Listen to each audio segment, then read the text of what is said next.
Thank you for watching, liking, commenting, sharing, and subscribing right now.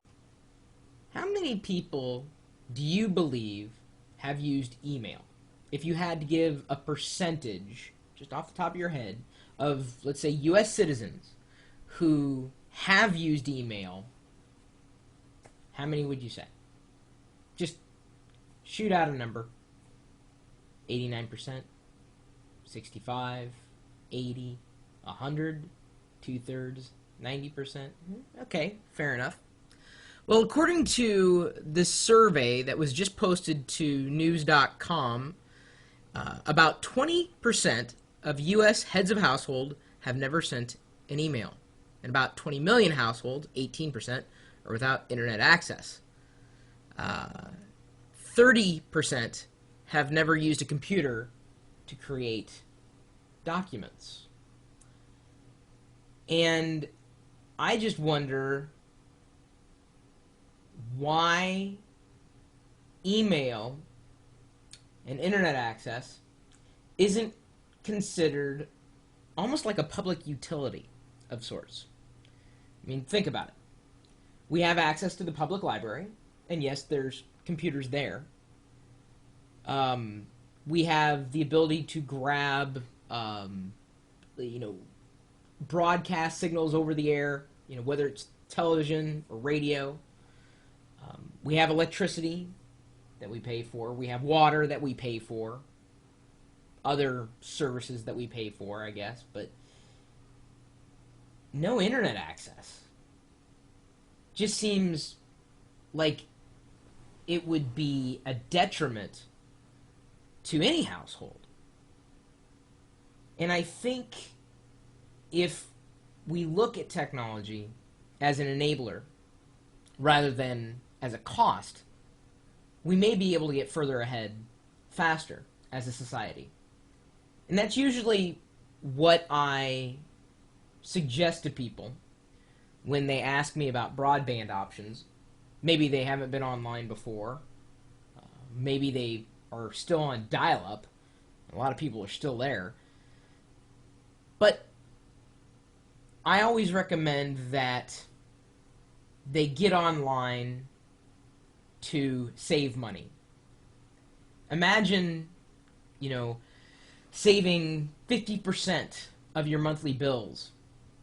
Now, I'm not saying that that's possible, but certainly when you start buying things online, you're no longer confined to local store shelves or just the selection of what's around you.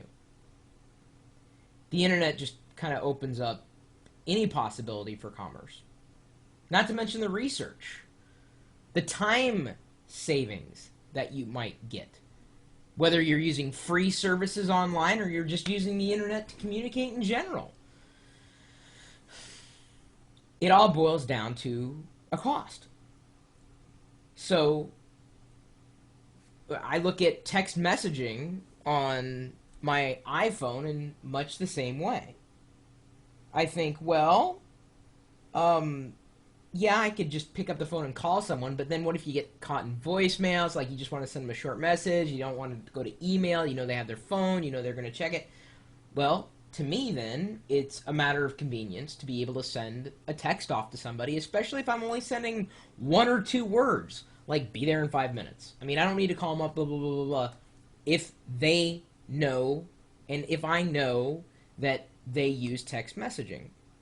So I look at paying for that service, unlimited service, as, I guess, a cost of convenience, but it's also a cost of communication. And the less communication options that I have, the more I feel like I'm just not connected. I know that sounds a little recursive, but if you don't embrace a new way of communicating because you can't, that's one thing. But if you don't embrace it because you won't, that's another thing. And technology is becoming increasingly pervasive. Email is anywhere and everywhere. Does it have its downfalls? Certainly. But would that keep me from recommending it to everybody? No.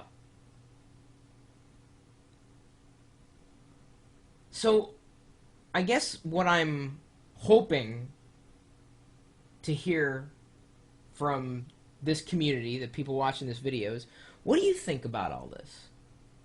Do you think this digital divide should exist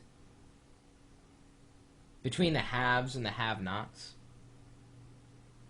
Is this stuff really so difficult to get? And why is that? What is the psychology behind using a computer and being afraid of it? People aren't afraid of their microwaves. Well, for the most part, at least for operating procedures. It sometimes takes some getting used to. People aren't afraid of toasters. I mean, a computer can do much more than those things. So yes, it has the opportunity of becoming overwhelming, but does that really stop people from using it? And it shouldn't even be a matter of cost either. I mean, imagine if it was just a fact of life that, internet access wasn't just an amenity. Broadband wasn't just an amenity, it was just there. Access to information. And let's face it, folks, if you don't have access to the internet, you don't have access to information. You just don't. Or you're still relying on traditional mechanisms for communication. I just kind of blew me away. 21% have never searched for information on the internet. Wow. Can you imagine? It just blows me away. Just 7% of the 20 million households without internet access indicated during the survey that they plan to subscribe to an internet service within the next 12 months. Well, I think it's going to boil down to cost, really. And the costs have got to get lower and lower and lower. I don't see them going that route. I see them going higher and higher and higher. I don't know. So what are your thoughts on all this? Obviously, you're connected in some way. Unless you're watching this video on someone else's screen and you refuse to touch a computer. Or maybe you're, just passive. I can't imagine my life without the internet. And I can't imagine anybody else's life, if they have the ability to get access to it, without it. And over the next few years, the way most people will experience the internet will be on devices like these. Not so much these. Think about it. My email address is chris@pirillo.com. Curious as to your thoughts of this digital divide. What do you think about these statistics? And I realize that, surveys are only so accurate, but I don't know. I'm guessing you probably have people somewhere in your circle, not online, but offline, that just aren't online. Anyway, let me know what you think. Now, if you are interested in talking about these, deeper types of tech conversations, we're usually bantering throughout the day and often the night in our chat room, which I left unmoderated for this particular video. And you're welcome to stop by and say hello at any point in time. And, yeah, we're streaming the live video, too. See, this recording is actually captured from a live video stream, which is streaming live right now at live.pirillo.com. We'll see you later.